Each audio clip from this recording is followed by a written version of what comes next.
El entierro de las ratas, de Bram Stoker. Si abandona París por la carretera de Orleans, cruce la Enceinte y si gira a la derecha se encontrará en un distrito algo salvaje y en absoluto placentero. A derecha, a izquierda, delante y detrás, por todos lados se alzan grandes montones de basura y otros residuos acumulados por los procesos del tiempo. París tiene su vida nocturna además de la diurna, y el viajero que penetra en su hotel de la Rue de Rivoli o en la Rue de Honoré a última hora de la noche o lo abandona a primera hora de la mañana puede adivinar, al llegar cerca de Montrouge, si no lo ha hecho ya antes, la finalidad de esos grandes carros que parecen como calderas sobre ruedas y que puede hallar pase por donde pase. Cada ciudad tiene sus instituciones peculiares, creadas para sus propias necesidades, y una de las más notables instituciones de París es su población de traperos.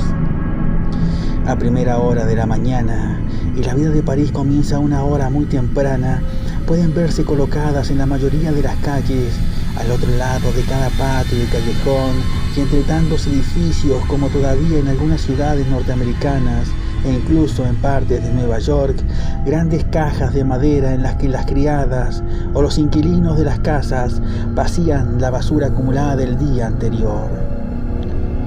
Alrededor de estas cajas se reúnen y circulan, una vez llenas, escuálidos y macilentos hombres y mujeres, cuyas herramientas del oficio consisten en un burdo saco o cesto colgado del hombro y un pequeño rastrillo con el cual remueven y sondean y examinan minuciosamente los cubos de basura.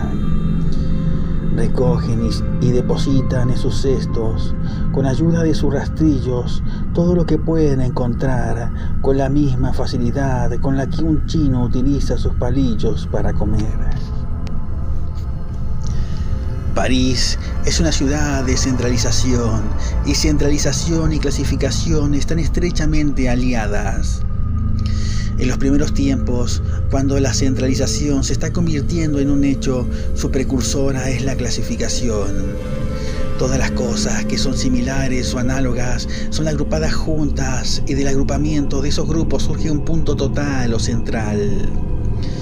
Vemos radiar a muchos largos brazos con innumerables tentáculos, y en el centro surge una gigantesca cabeza con un amplio cerebro y ojos atentos que miran a todos lados y con oídos sensibles todos los sonidos, y una boca voraz para tragar. Otras ciudades se parecen a todas las aves y animales y peces cuyos apetitos y digestiones son normales. Solo París es la apoteosis analógica del pulpo. Producto de la centralización llevada a un ad absurdum, representa con justicia al pez globo, y en ningún otro aspecto es más curioso el parecido que en la similitud con el aparato digestivo. Los turistas inteligentes que, tras rendir su individualidad a las manos de los señores Koch o Gaze, hacen París en 3 días, se sienten a menudo desconcertados al saber que la cena en Londres cuesta unos 6 chelines. Puede obtenerse por 3 francos en un café en el Palais Royal. No necesitarán sorprenderse si consideran que la clasificación es una especialidad teórica de la vida parisina, que adopta a todo su alrededor el hecho de que fue la génesis de los traperos. El París de 1850 no era como el París de hoy, y aquellos que ven el París de Napoleón y del barón Haussmann difícilmente podrán comprender la existencia del estado de cosas hace 45 años. Entre algunas cosas, sin embargo, que no han cambiado están esos distritos donde se recoge la basura. La basura es basura en todo el mundo, en todas las épocas, y el parecido familiar de los montones de basura es perfecto. En consecuencia, el viajero que visita los alrededores de Montrouge puede retroceder sin ninguna dificultad al año 1850. En ese año yo estaba realizando una prolongada estancia en París. Estaba muy enamorado de una joven dama que, a pesar que correspondía a mi pasión, seguía de tal modo a los deseos de sus padres que había prometido no verme ni cartearse conmigo durante un año. Yo también me había visto obligado a acceder a esas condiciones bajo la vaga esperanza de la aprobación paterna. Durante el tiempo de prueba había prometido permanecer fuera del país y no escribirle a mi amor hasta que hubiera transcurrido el año. Por supuesto, el tiempo me pesaba horriblemente. No había nadie de mi familia o círculo que pudiera hablarme de Alice. Y nadie de su propia familia tenía, lamento decirlo, la suficiente generosidad como para enviarme siquiera alguna palabra de aliento ocasional relativa a su salud y bienestar. Pasé 6 meses vagando por Europa, pero como no podía hallar una distracción satisfactoria en el viaje, decidí ir a París, donde al menos estaría al alcance de cualquier llamada de Londres en caso de que la buena suerte me reclamara antes de terminar el plazo. La esperanza diferida enferma el corazón.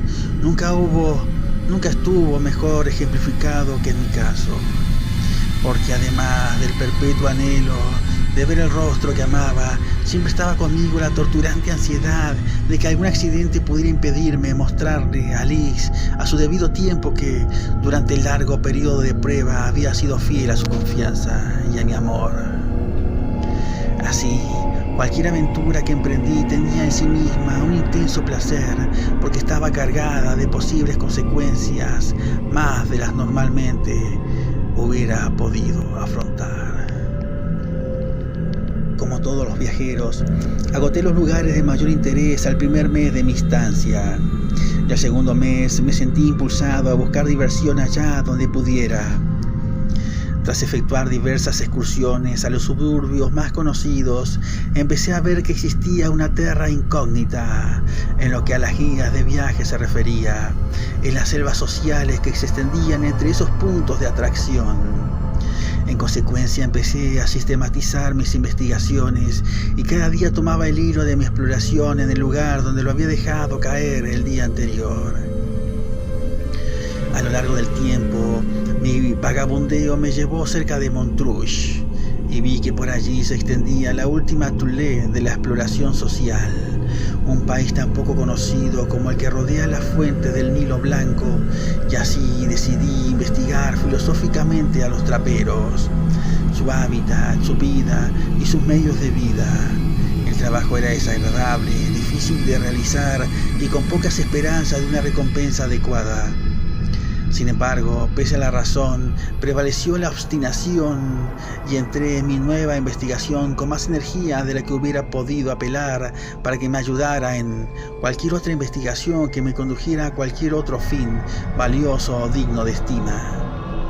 Un día, a última hora de una espléndida tarde de finales de septiembre, entré en el Sarconcorum de la ciudad de la basura.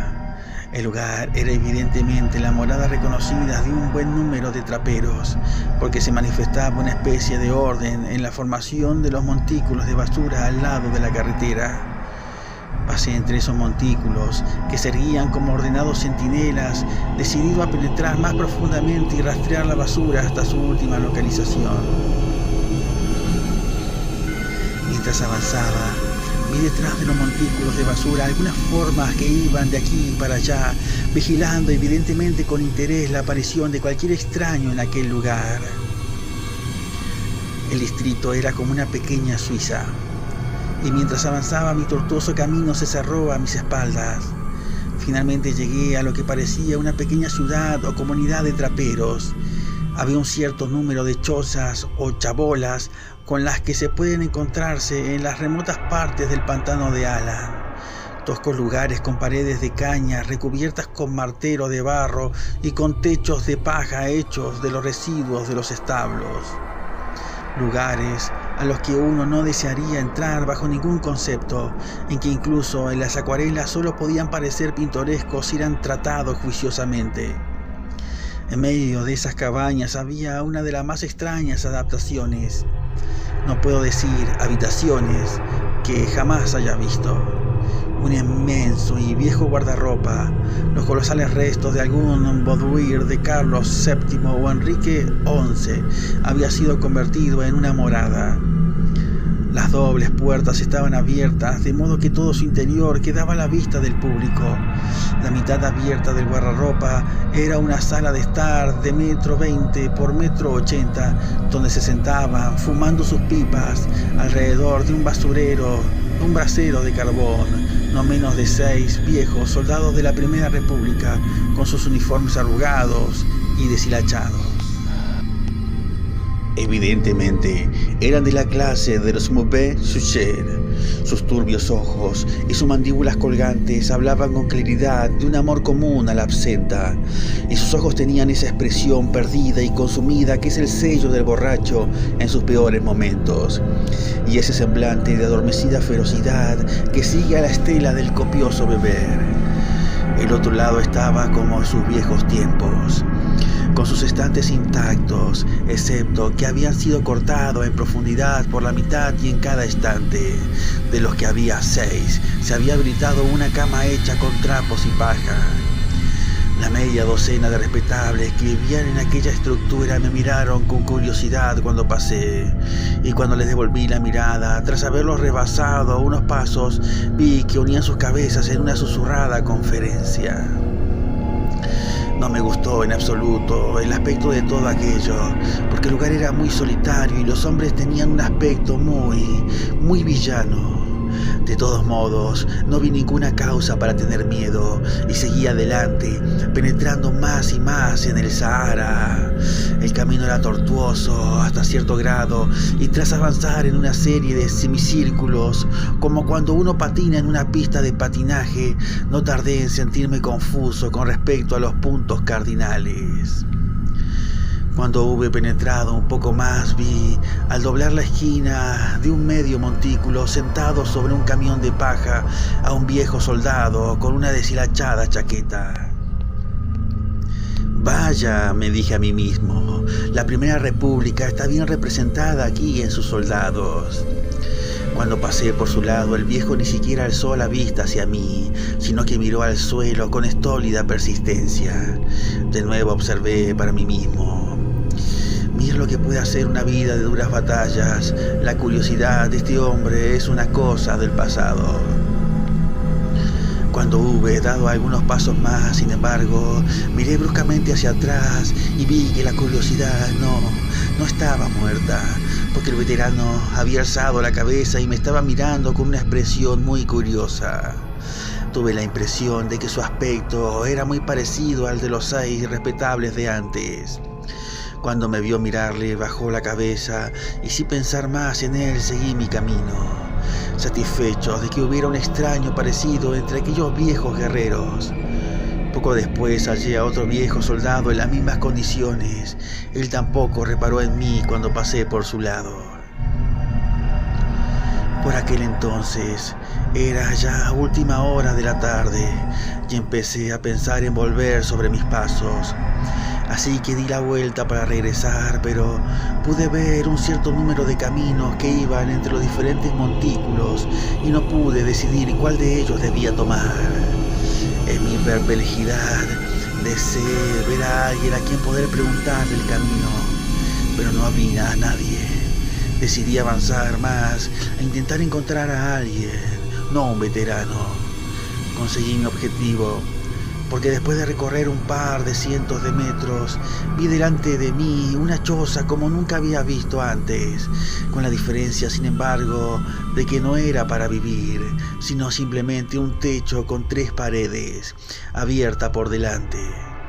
Por las evidencias que mostraba el vecindario, supuse que era un lugar de clasificación y distribución. Dentro había una vieja mujer arrugada y encorvada por la edad. Me acerqué a ella para preguntarle el camino. Se levantó cuando me aproximé y le pregunté por dónde debía ir. Inmediatamente inició una conversación y se me ocurrió que allá, en el centro mismo del reino de la basura, estaba el lugar donde reunir detalles sobre la historia de los traperos parisinos. En particular, si podía obtenerlos de los labios de alguien que parecía como si fuera uno de sus más antiguos habitantes. Empecé con mis preguntas y la vieja me dio respuestas muy interesantes. Había sido una de las mujeres que hacían calceta mientras se sentaban cada día ante la guillotina y había tomado una parte activa entre las mujeres que se destacaron por su violencia en la revolución. Mientras hablábamos, dijo de pronto: «Pero, monseñor, tiene que estar cansado de estar de pie». Y le quitó el polvo a un viejo y tambaleante taburete para que me sentara. No me gustó hacerlo por muchas razones, pero la pobre vieja era tan educada que no quise correr el riesgo de ofenderla rehusando, y además la conversación de alguien que había estado en la toma de la Bastilla era tan interesante que me senté. Y así prosiguió nuestra conversación. Mientras hablábamos, un hombre viejo y más encorvado y lleno de arrugas incluso que la mujer, apareció detrás de la choza. «Este es Pierre», me dijo ella. «Monseñor, puede oír ahora las historias que desee, pues Pierre estuvo en todas partes, desde la Bastilla hasta Waterloo». El viejo tomó otro taburete a petición mía y nos sumergimos en un mar de reminiscencias revolucionarias. Este viejo, aunque vestido como un espantapájaros, era como cualquiera de los 6 veteranos. Ahora estaba sentado en el centro de la baja choza con la mujer a mi izquierda y el hombre a mi derecha, los dos un poco frente a mí. El lugar estaba lleno de todo tipo de curiosos objetos de madera y de muchas otras cosas que hubiera deseado que estuviesen muy lejos. En una esquina había un montón de trapos que parecían moverse por la cantidad de bichos que contenían, y en la otra un montón de huesos cuyo olor estremecía un poco. De tanto en tanto, al mirar aquellos montones, podía ver los relucientes ojos de alguna de las ratas que infestaban el lugar.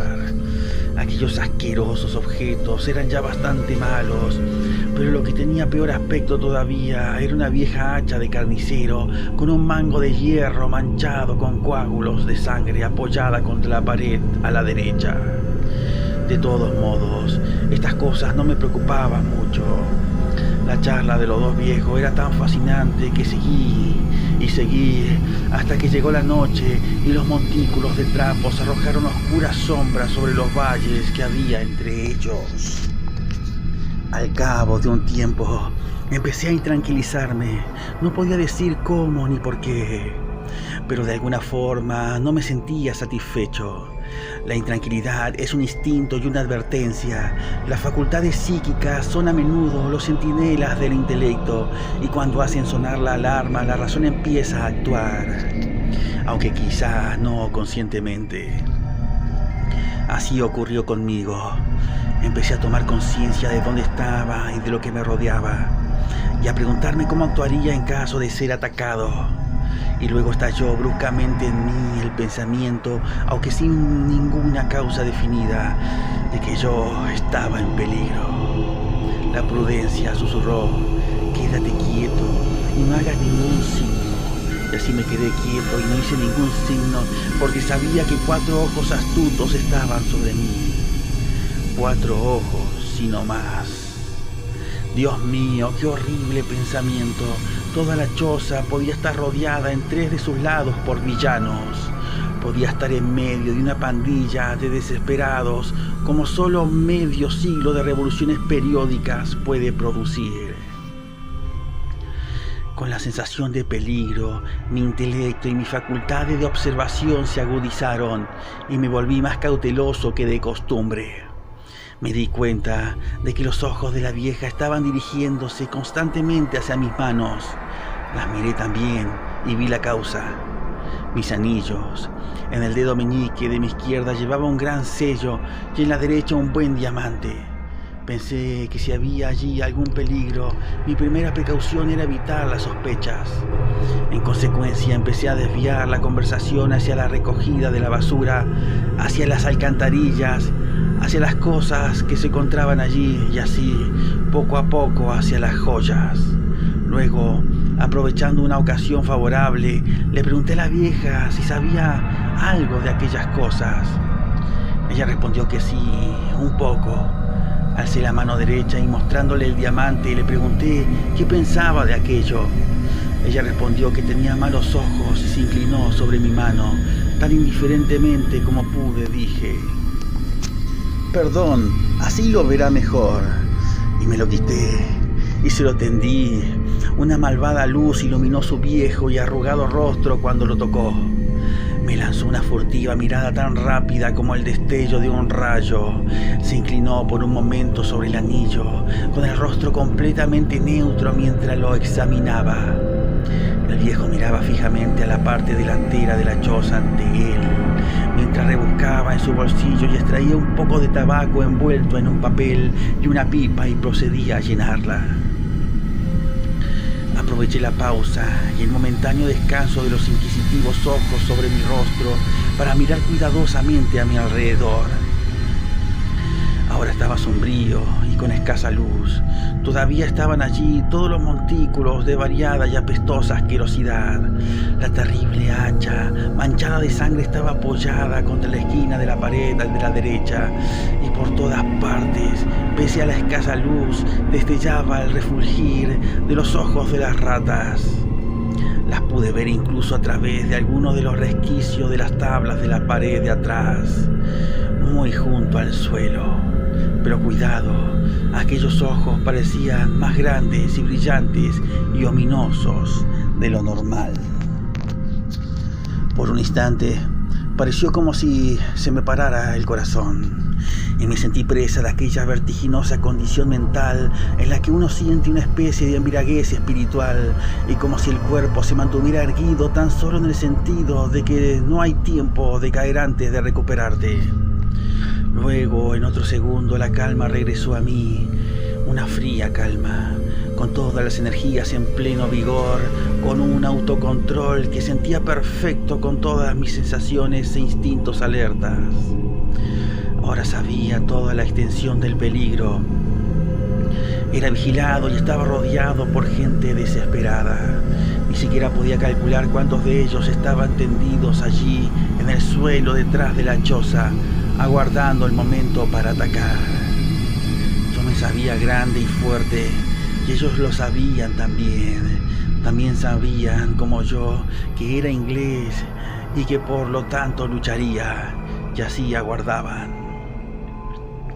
Tenía la sensación de que en los últimos segundos había conseguido una ventaja, porque sabía el peligro y comprendía la situación.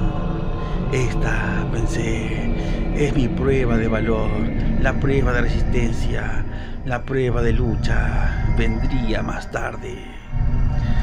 La vieja mujer levantó la cabeza y me miró de forma un tanto satisfecha. Un espléndido anillo, ciertamente, un hermoso anillo. Oh, sí, hubo un tiempo en que yo tuve anillos así, montones de ellos, y brazaletes, y pendientes. Oh, porque en aquellos espléndidos días yo era la reina del baile, pero ahora me han olvidado, en realidad nunca han oído hablar de mí. Quizás sus abuelos sí me recuerden, al menos algunos de ellos.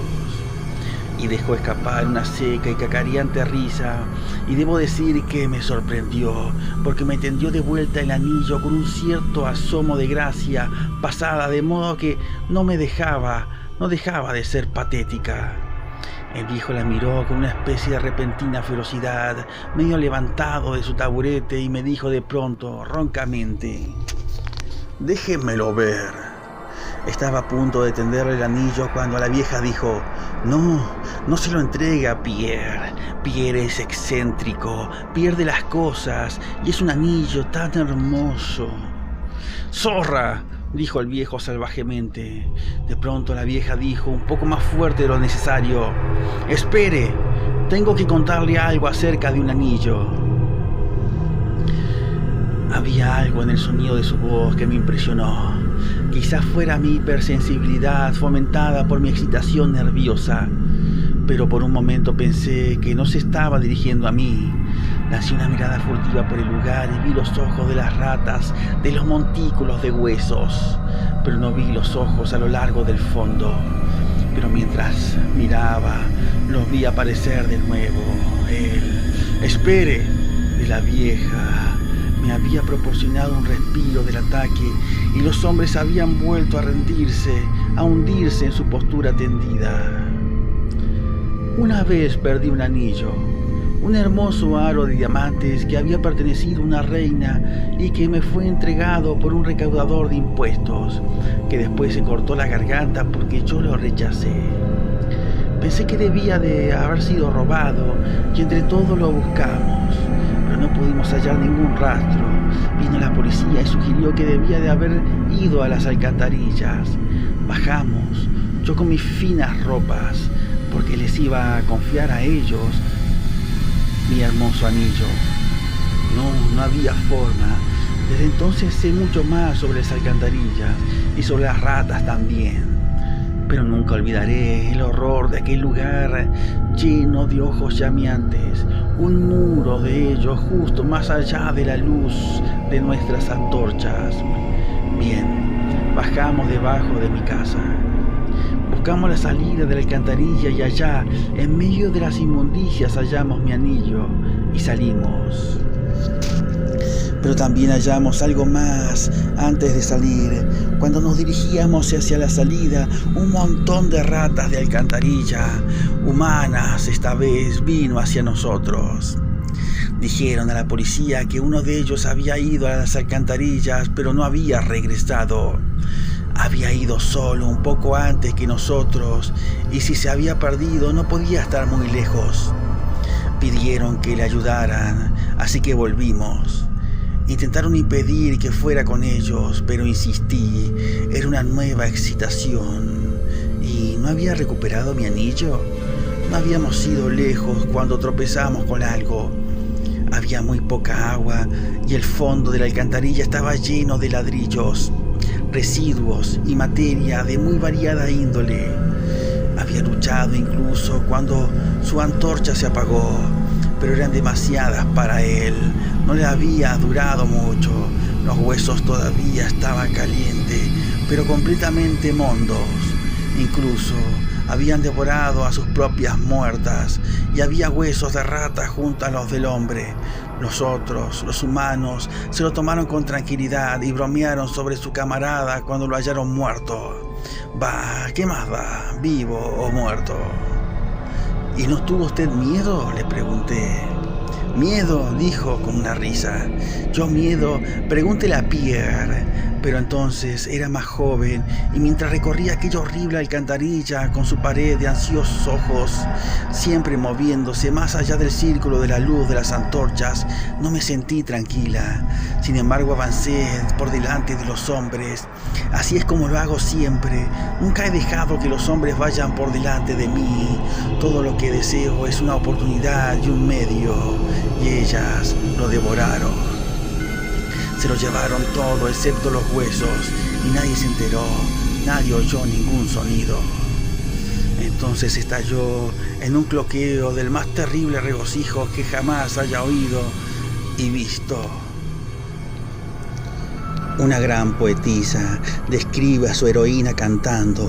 Oh, verla o oírla cantar. Apenas puedo decir que es lo más divino y puedo aplicar la misma idea a la vieja bruja. En todo, menos en la divinidad, porque difícilmente puedo decir que era lo más diabólico, si la dura, maliciosa, satisfecha, cruel risa, o la maliciosa sonrisa y la horrible abertura cuadrada de la boca, como una máscara trágica, y el amarillento brillo de los pocos dientes descoloridos en las informes encías.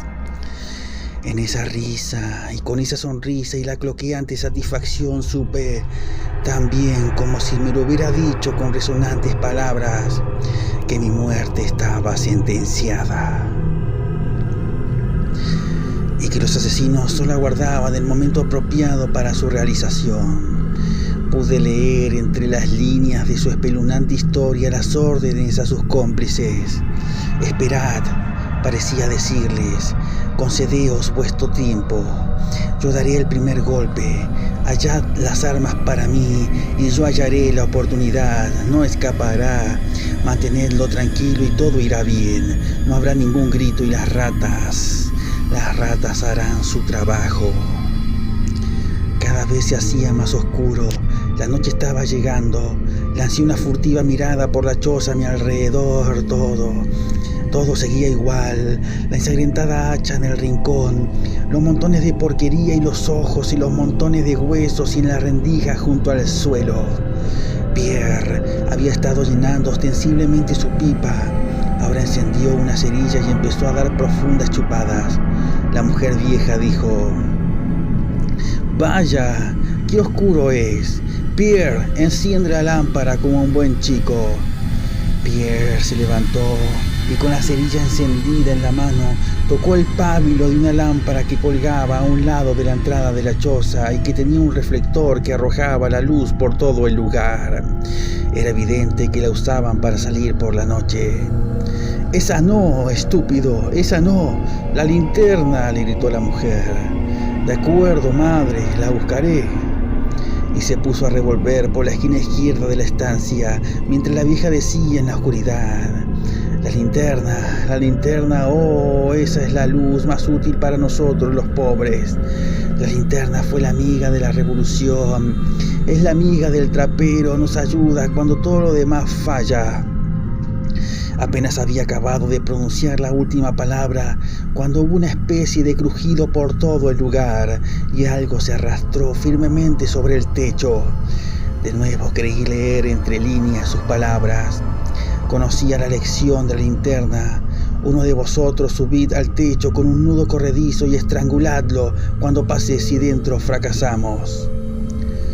Cuando miré por la abertura, vi el lazo de una cuerda siluetando en negro contra el cielo. Estaba realmente rodeado. Pierre no tardó en hallar la linterna. Mantuve los ojos fijos en la vieja a través de la oscuridad. Pierre procedió a encender la luz y al destello de la chispa vi a la vieja alzar del suelo a su lado, donde había aparecido misteriosamente, y luego ocultar en los pliegues de su ropa un cuchillo largo y afilado o una daga. Parecía un cuchillo de carnicero al que se le había proporcionado una punta aguzada. La linterna empezó a arder. «Tráela aquí, Pierre», dijo la mujer. «Colócala en la entrada, donde pueda verla. Qué hermosa es, aleja de nosotros la oscuridad. Es perfecta para ella y sus propósitos». Arrojaba toda su luz sobre mi rostro, dejando en la penumbra los rostros de Pierre y de la mujer, que permanecían sentados más afuera de mí a cada lado. Sentí que el momento de la acción se aproximaba, pero ahora sabía que la primera señal y movimiento procedería de la mujer, así que la vigilé a ella. Estaba totalmente desarmado, pero ya había decidido qué hacer. Al primer movimiento agarraría el hacha de carnicero del rincón de la derecha y me abriría paso hacia afuera. Al menos moriría luchando.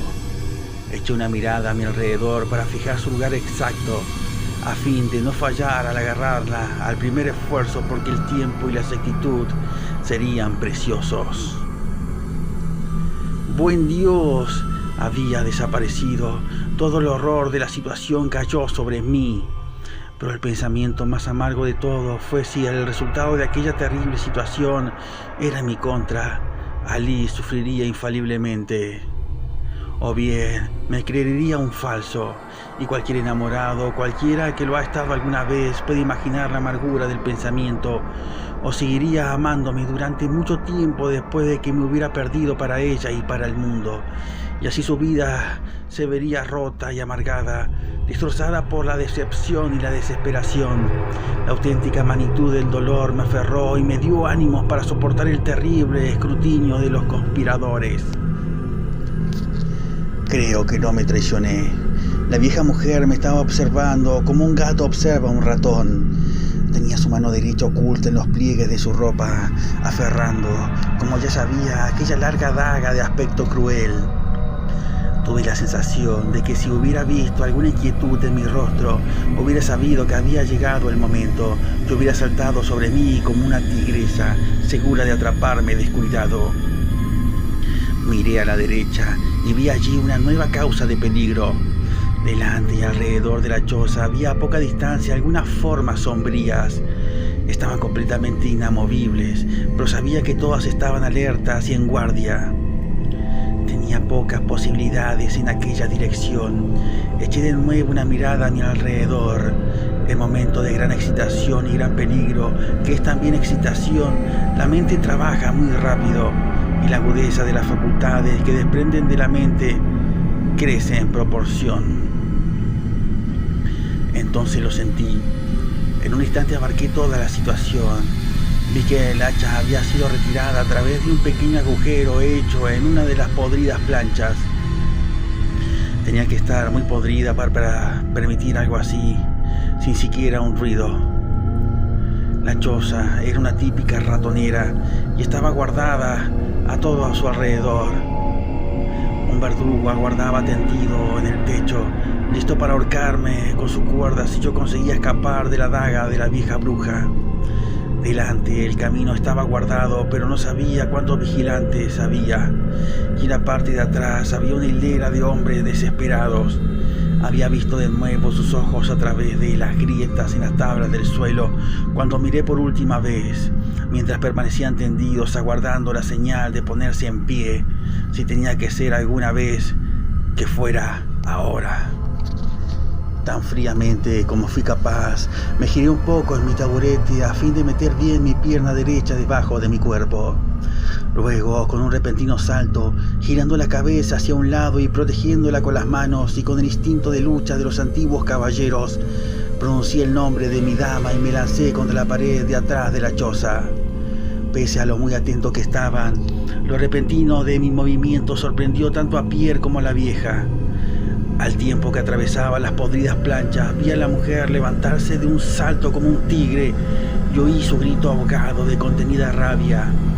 Mis pies golpearon algo que se movía mientras saltaba alejándome de aquello.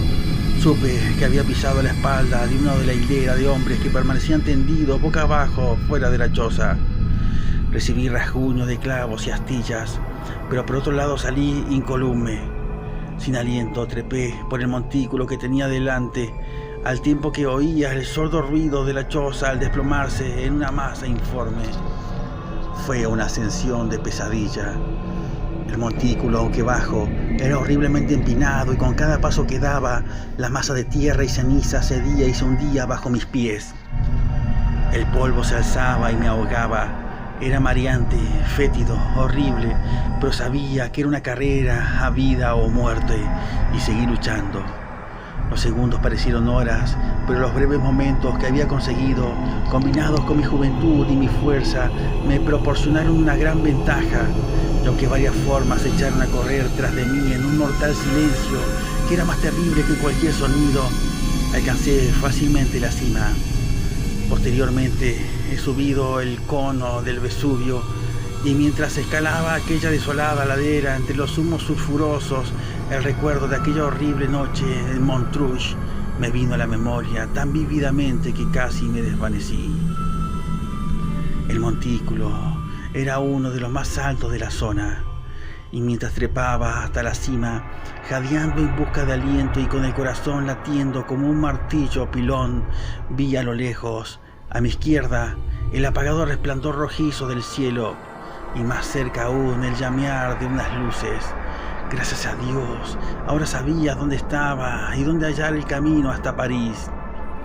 Hice una pausa durante 2 o 3 segundos y miré atrás. Mis perseguidores estaban todavía muy retrasados, pero ascendían resueltamente en un mortal silencio. Más allá de la choza era una ruina, una masa de maderos y formas que se movían. Podía verla bien, porque las llamas estaban empezando ya a apoderarse de ella. Los trapos y la paja se habían incendiado, evidentemente a causa de la linterna. Y todavía el silencio, ni un sonido. Aquellos pobres desgraciados sabían aceptar al menos las cosas.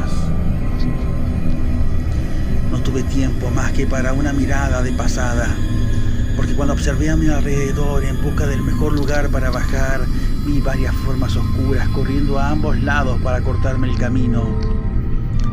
Ahora era una carrera por mi vida. Estaban intentando adelantarme en mi camino hacia París y con el instinto del momento me lancé a descender por el lado de la derecha.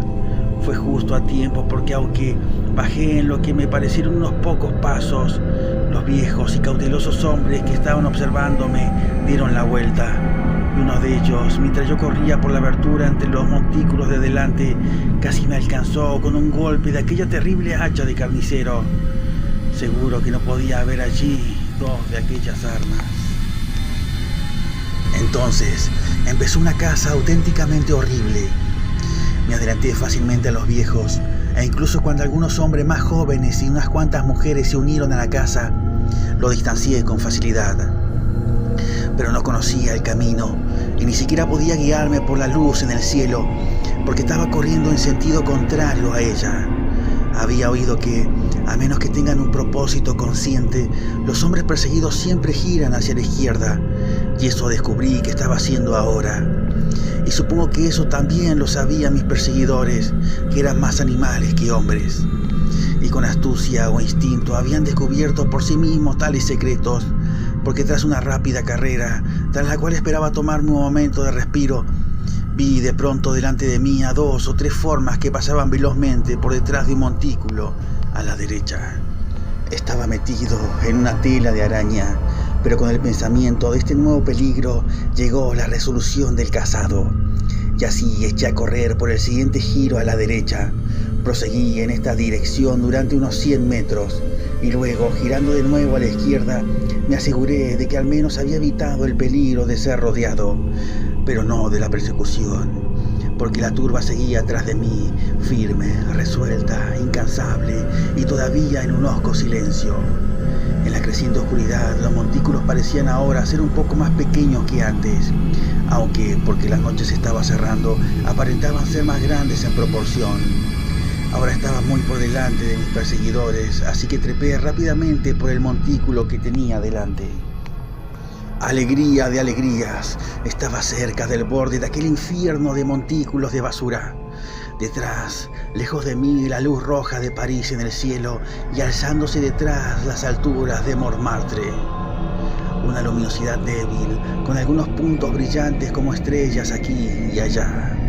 Con el vigor restablecido en un momento, corrí por los pocos montículos de tamaño decreciente que faltaban y me hallé en el terreno llano más allá. Incluso entonces, sin embargo, la perspectiva no era invitadora. Todo delante de mí era oscuro y deprimente, y evidentemente había llegado a uno de esos lugares desiertos, húmedos y llanos que pueden hallarse aquí y allá en las inmediaciones de las grandes ciudades. Lugares yermos y desolados, donde el espacio es requerido para la aglomeración definitiva de todo lo que es nocivo, y el terreno es demasiado pobre para crear un deseo de ocupación incluso entre la gente más baja. Con los ojos acostumbrados a la semioscuridad del anochecer y lejos ahora de la sombra de aquellos terribles montículos de basura, podía ver mucho más fácilmente que hacía unos momentos. Era posible, por supuesto, que el resplandor en el cielo de las luces de París, aunque la ciudad estaba a algunos kilómetros de distancia, se reflejara aquí. Fuera lo que fuese, veía lo suficiente como para percibir lo que había a una cierta distancia a mi alrededor. Delante había una lúgubre y plana extensión que parecía casi una llanura muerta, en el oscuro brillo de charcas de agua estancada aquí y allá. Aparentemente muy lejos a la derecha, entre un pequeño racimo de luces dispersas, se alzaba la oscura masa de Fort Montrouge. Y lejos, a la izquierda, en la oscura distancia, marcadas por el apagado brillo de las ventanas de algunas casas, las luces en el cielo mostraban la situación de Bicetre. Un momento de reflexión me decidió a dirigirme hacia la derecha e intentar alcanzar Montrouge. Allí, al menos, habría algún tipo de seguridad y posiblemente llegaría antes a alguno de los cruces de carreteras que conocía. En alguna parte, no muy lejos, tenía que estar la estratégica carretera que conectaba la cadena de fuertes que rodeaba la ciudad. Entonces miré hacia atrás, sobre los montículos y siluetados en negro contra el resplandor del horizonte parisino, Vi varias figuras que se movían, y más a la derecha, otras varias que se desplegaban entre yo y mi destino. Evidentemente tenían intención de cortarme el paso en aquella dirección, y así mis elecciones se vieron reducidas. Ahora se limitaban a ir directamente al fuerte o girar a la izquierda. Me incliné hacia el suelo a fin de conseguir la ventaja del horizonte como línea de visión y miré con atención en aquella dirección, pero no pude detectar ningún signo de mis enemigos. Argumenté que, puesto que no habían protegido o no intentaba proteger aquel punto, eso significaba que había allí un evidente peligro para mí de todos modos. Así que decidí avanzar directamente al frente. No era una perspectiva invitadora, y a medida que avanzaba, la realidad se hizo peor. El terreno se volvió blando y resumante, y de tanto en tanto cedía bajo mis pies de una forma desagradable. De alguna forma parecía descender, porque vi a mi alrededor lugares aparentemente más elevados que donde estaba, y esto en un lugar que desde un poco más atrás parecía llano por completo. Miré a mi alrededor, pero no pude ver a ninguno de mis perseguidores. Aquello era extraño, porque durante todo el tiempo aquellos pájaros nocturnos me habían seguido en la oscuridad con tanta facilidad como si fuera a plena luz del día. Cómo me reproché el haber salido con mi traje de turista de tweed de color claro. El silencio, a no ser capaz de ver a mis enemigos mientras tenía la sensación de que ellos me estaban observando, era cada vez más terrible. Y en la esperanza de que alguien que no fueran ellos me oyera, alcé la voz y grité varias veces. No hubo ni la más ligera respuesta. Ni siquiera el eco recompensó mis esfuerzos. Durante un tiempo me mantuve inmóvil y clavé los ojos en una dirección. En uno de los lugares elevados a mi alrededor vi algo oscuro que se movía, luego otro y otro. Era a mi izquierda y al parecer se movían para adelantarme. Creí que con mi habilidad como corredor podría de nuevo eludir a mis enemigos en aquel juego y así echar a correr a toda velocidad. De pronto, mis pies cayeron en una masa fangosa y caí cuán largo era en un hediondo charco de agua estancada. El agua y el lodo en el cual mis brazos se hundieron hasta el codo eran sucios y nauseabundos más allá de toda descripción. Y con lo repentino de mi caída llegué a tragar algo de aquella asquerosa materia que casi estuvo a punto de ahogarme y me hizo jadear en busca de aliento. Nunca olvidaré los momentos durante los cuales me mantuve inmóvil tras ponerme en pie, intentando recuperarme al borde del desvanecimiento, del fétido olor del asqueroso charco cuyos blancuzcos vapores se alzaban como fantasmas a mi alrededor. Lo peor de todo fue que, con la aguda desesperación del animal cazado, cuando vi a la jauría perseguidora lanzarse contra él, vi ante mis ojos, mientras permanecía de pie imponente, las oscuras formas de mis perseguidores avanzando rápidamente para rodearme. Resulta curioso cómo nuestras mentes elaboran extraños vericuetos, incluso cuando las energías del pensamiento se hallan en apariencia concentrados en alguna terrible y apremiante necesidad. Mi vida entera estaba en momentáneo peligro, mi seguridad dependía de mi acción, y mi elección de alternativas tenía que actuar ahora casi a cada paso que diera, y sin embargo no podía pensar más que en la extraña y testaruda persistencia de aquellos viejos. Su silenciosa resolución, su firme y hosca persistencia despertaban incluso en aquellas circunstancias en mí, además de miedo, una cierta medida de respeto. Me pregunté qué hubiera ocurrido de estar en el vigor de su juventud. Ahora podía comprender aquel arranque de energía en el puente de Arcola, aquella burlona exclamación de la vieja guardia en Waterloo. El homenaje inconsciente tiene sus propios placeres, incluso en tales momentos, pero afortunadamente no choca de ninguna forma con el pensamiento del cual brota la acción. Me di cuenta a primera vista de que, aunque me sentía derrotado en mi objetivo, mis enemigos todavía no habían vencido.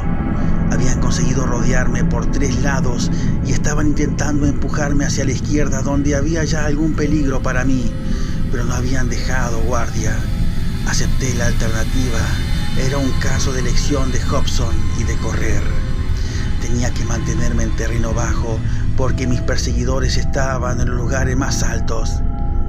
Sin embargo, aunque el resumante y quebrado suelo dificultaba mi marcha, mi juventud y mi entrenamiento me permitieron mantener la distancia y conservar una línea en diagonal que no solo les impedía ganar terreno sobre mí, sino que incluso empezó a distanciarlos.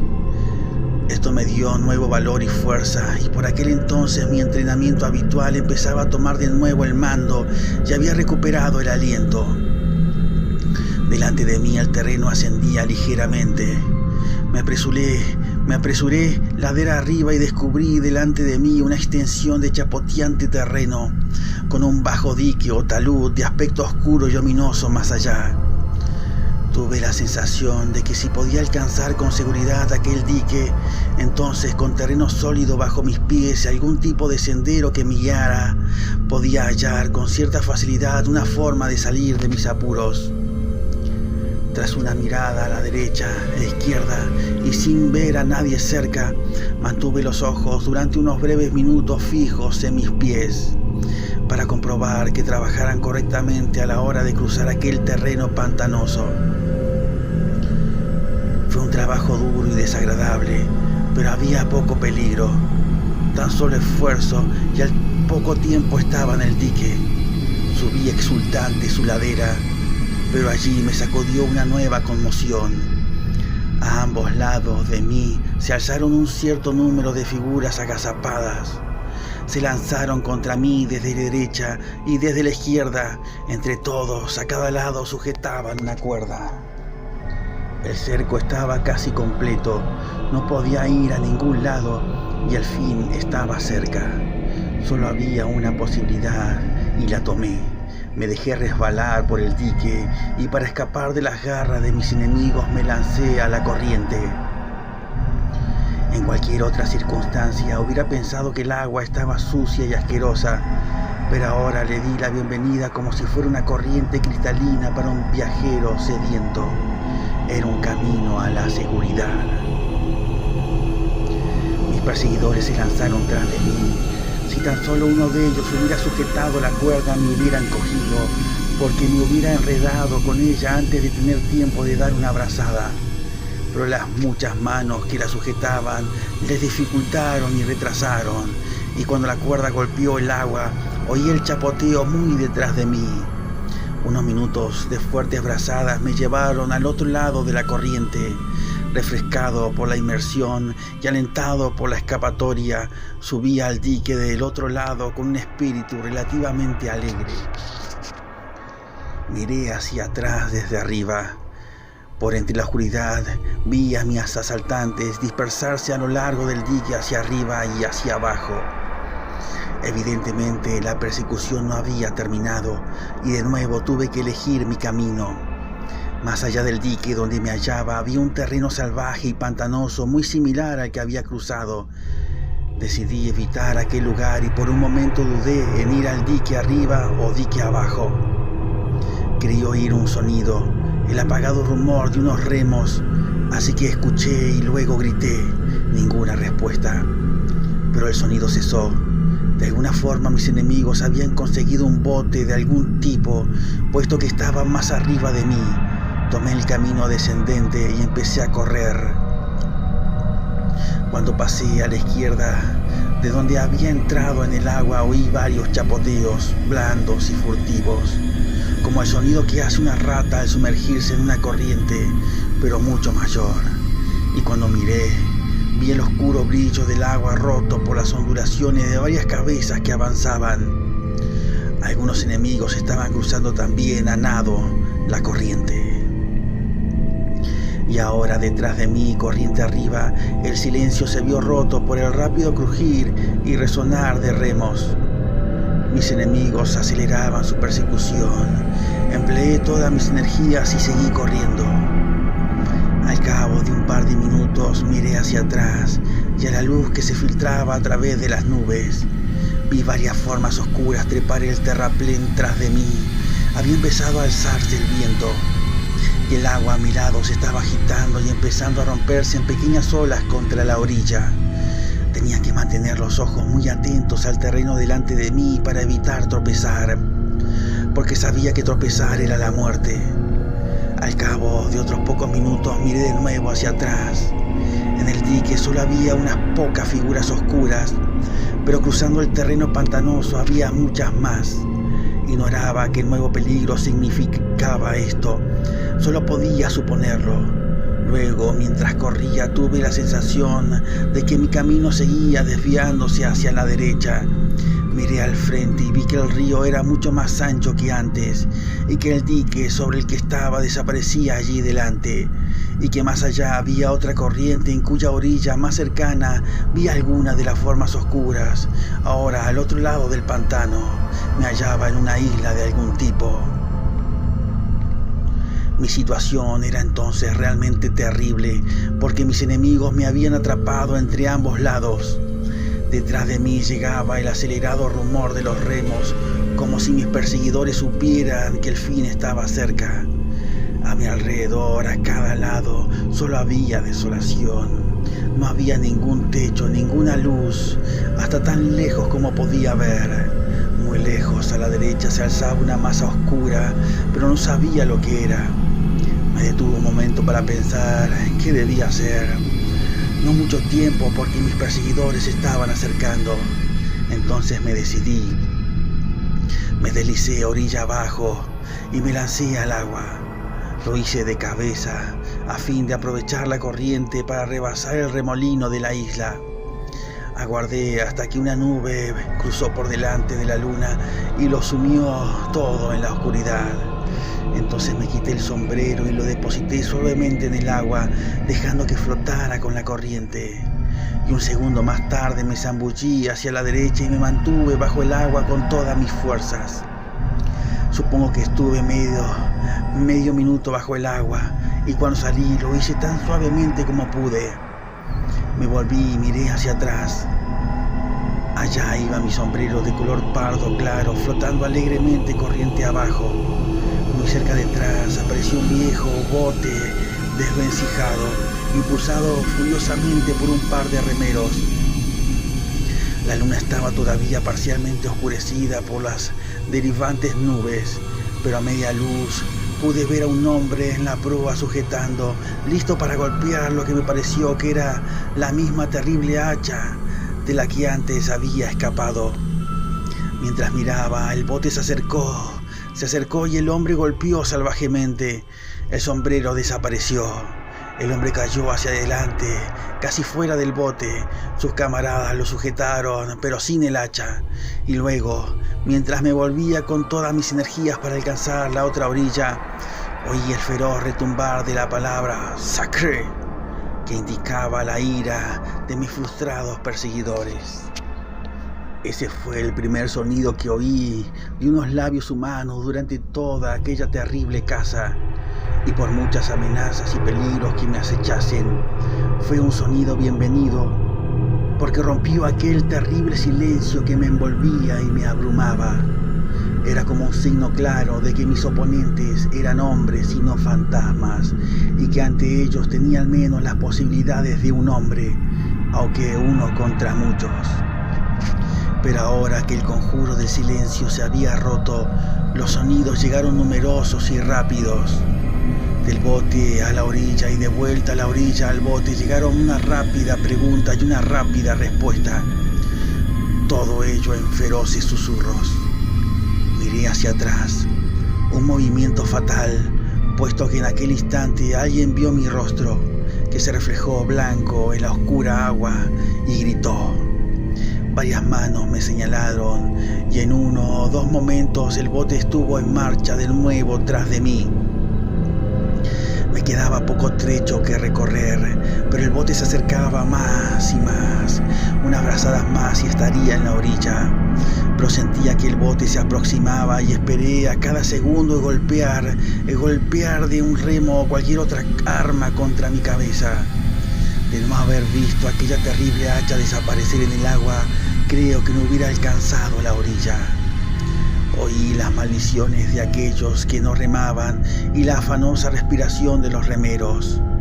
Con un supremo esfuerzo por la vida o la libertad, alcancé la orilla y salté a ella.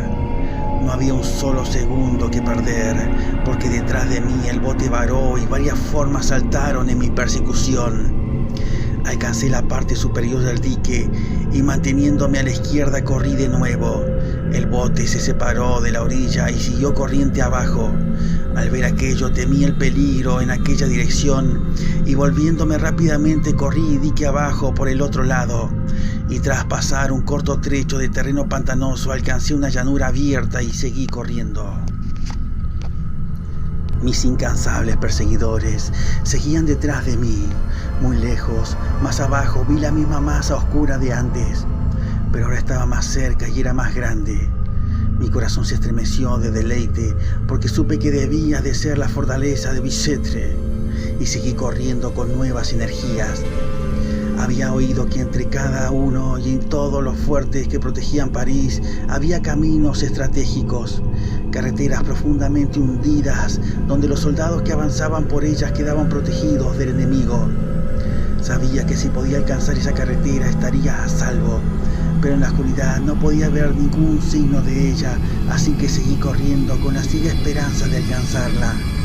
De pronto llegué al borde de un profundo corte y descubrí que allá abajo avanzaba una carretera protegida a cada lado por una zanja de agua con una alta pared vertical a cada lado. Cada vez más débil y aturdido seguí corriendo. El terreno se volvió quebrado, cada vez más y más, hasta que me tambaleé y caí, y me levanté de nuevo y corrí con la ciega angustia de los perseguidos. De nuevo el pensamiento de Alice me dio nervio. No destrozada su vida, lucharía y me debatía hasta el final. Con un gran esfuerzo llegué a la muralla del fuerte. Mientras me izaba trepando como un gato montés, sentí realmente una mano que intentaba agarrar la suela de mi zapato. Me hallaba ahora en una especie de calzada elevada y delante de mí vi una débil luz. Ciego y aturdido, seguí corriendo. Me tambaleé, caí y me levanté de nuevo cubierto de polvo y sangre. Una voz gritó. Las palabras sonaron como una voz celestial. Un chorro de luz pareció envolverme y grité de alegría. El sonido de unos mosquetes, el destello del acero ante mis ojos. Me agaché instintivamente pensando que muy cerca detrás de mí venían mis perseguidores. Otra palabra o dos y de una puerta brotó, o eso me pareció, una marea de rojo y azul cuando salió la guardia. Todo a mi alrededor parecía arder con luz y el destello del acero, el resonar y el cliquetear de las armas y las fuertes y secas voces de mando me aturdieron. Cuando caí hacia adelante, totalmente agotado, un soldado me sujetó. Miré hacia atrás con temida expectación y vi la masa de formas oscuras desaparecer en la noche. Luego debí desvanecerme. Cuando recobré mis sentidos estaba en la sala de guardia. Me dieron brandy y tras unos momentos fui capaz de contarles algo de lo que me había pasado. Luego apareció un comisario de policía, al parecer surgido del aire, como suelen hacer los agentes de policía parisinos. Escuchó atentamente y luego consultó durante unos momentos con el oficial al mando. Al parecer estuvieron de acuerdo porque me preguntaron si estaba con fuerzas para ir con ellos. ¿A dónde?, pregunté mientras me levantaba para partir. De vuelta a los montículos de basura, puede que quizá todavía los atrapemos. Lo intentaré, dije. Me miró fijamente por un momento y de pronto dijo: ¿no preferiría aguardar un poco hasta mañana, joven inglés? Aquello despertó en mí la fibra sensible que sin duda esperaba y salté en pie. Vamos ahora, dije. Ahora. Un inglés siempre está dispuesto a cumplir con su deber. El comisario era un buen tipo, además de astuto, Me dio una amable palmada en el hombro. «Bravo, muchacho», dijo.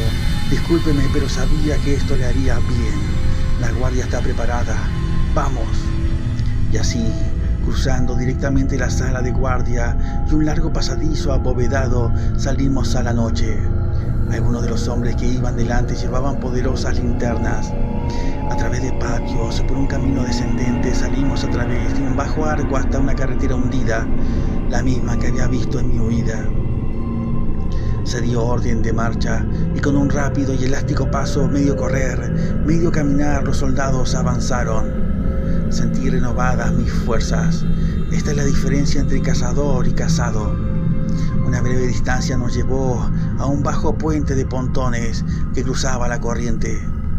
Evidentemente se habían hecho algunos esfuerzos para dañarlos, porque las cuerdas habían sido cortadas y una de las cadenas estaba rota. Oí al oficial decir al comisario: «Hemos llegado justo a tiempo. Unos minutos más y hubieran destruido el puente. Adelante, más aprisa todavía». Y seguimos. De nuevo alcanzamos un pontón sobre la corriente. Cuando llegamos a él oímos el hueco retumbar de los tambores metálicos, mientras los esfuerzos por destruir el puente se renovaban. Una orden de mando y varios hombres alzaron sus rifles. «¡Fuego!». Sonó una descarga. Hubo un grito ahogado y las formas oscuras se dispersaron. Pero el mal ya estaba hecho y vimos el otro extremo del pontón derivar en la corriente. Aquello significó un retraso importante. Ya había transcurrido casi una hora antes de que hubiéramos renovado las cuerdas y restablecido lo suficiente el puente como para cruzarlo. Reanudamos la persecución. Avanzamos más y más rápidamente hacia los montículos de basura. Al cabo de un tiempo llegamos a un lugar que conocía. Había los restos de un fuego. Unas pocas cenizas de madera quemada aún dejaban escapar un resplandor rojizo, pero la mayor palidez estaban frías. Reconocí el emplazamiento de la choza y el montículo detrás de ella por el que había escapado, y en el parpadeante resplandor los ojos de las ratas todavía brillaban con una especie de fosforescencia. El comisario dijo una palabra al oficial y este gritó: «¡Alto!». Se ordenó a los soldados que se desplegaran y vigilaran, y luego empezamos a examinar las ruinas. El propio comisario empezó a levantar las carbonizadas tablas y la porquería que los soldados fueron retirando y apilando a un lado. De pronto se echó hacia atrás, luego se inclinó y alzándose me miró, me hizo una seña.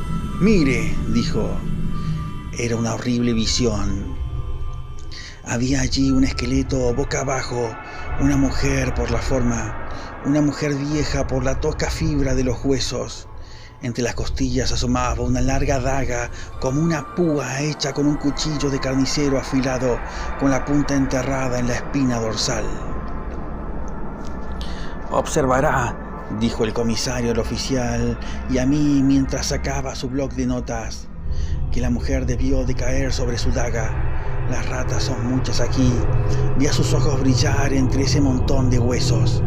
Observará también», me estremecí cuando colocó su mano sobre el esqueleto, «que esperaron poco tiempo porque los huesos apenas estaban fríos». No había signos de nadie más cerca, ni vivo ni muerto. Y así, desplegados de nuevo en línea, los soldados siguieron avanzando. Finalmente llegamos a la choza hecha con el viejo guardarropa. Nos acercamos. En 5 de los 6 compartimientos había un viejo durmiendo tan profundamente que ni siquiera el resplandor de la linterna los despertó. Parecían viejos y hoscos y canosos, con sus rostros hundidos, arrugados y curtivos y sus bigotes blancos. El oficial dio seca y fuertemente una voz de mando, y todos estuvieron en pie delante de nosotros en posición de firmes. «¿Qué hacéis aquí?». «Estábamos durmiendo», fue la respuesta. «¿Dónde están los otros, chifonier?», preguntó el comisario. «Han ido a trabajar. ¿Y vosotros?». «Estamos de guardia». «¡Peste!», rió el oficial locamente, mientras miraba a los viejos a la cara uno tras otro y añadía con fría y deliberada crueldad: «¿Dormidos en servicio? ¿Así es como se comporta la vieja guardia? No me extraña lo que ocurrió en Waterloo. A la luz de la linterna vi los oscos y viejos rostros ponerse mortalmente pálidos y casi me estremecí ante la expresión de los ojos del viejo cuando las risas de los soldados hicieron eco a la burla del oficial. En aquel momento tuve la sensación de que en cierta medida había sido vengado. Por un momento pareció como si fueran a arrojarse contra su atormentador, pero años de vida en el ejército les habían enseñado y permanecieron inmóviles.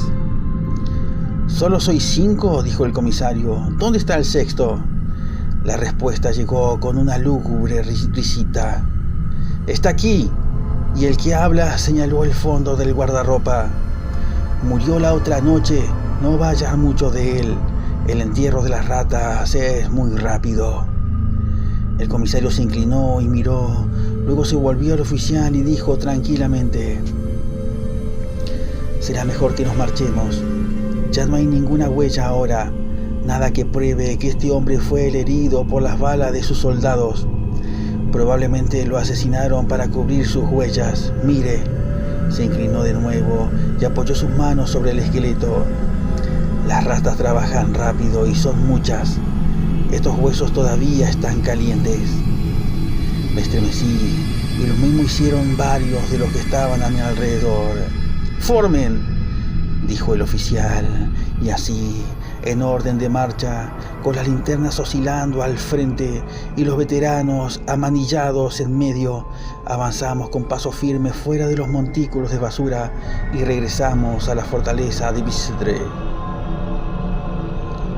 Mi año de prueba terminó hace mucho tiempo y ahora Alice es mi esposa.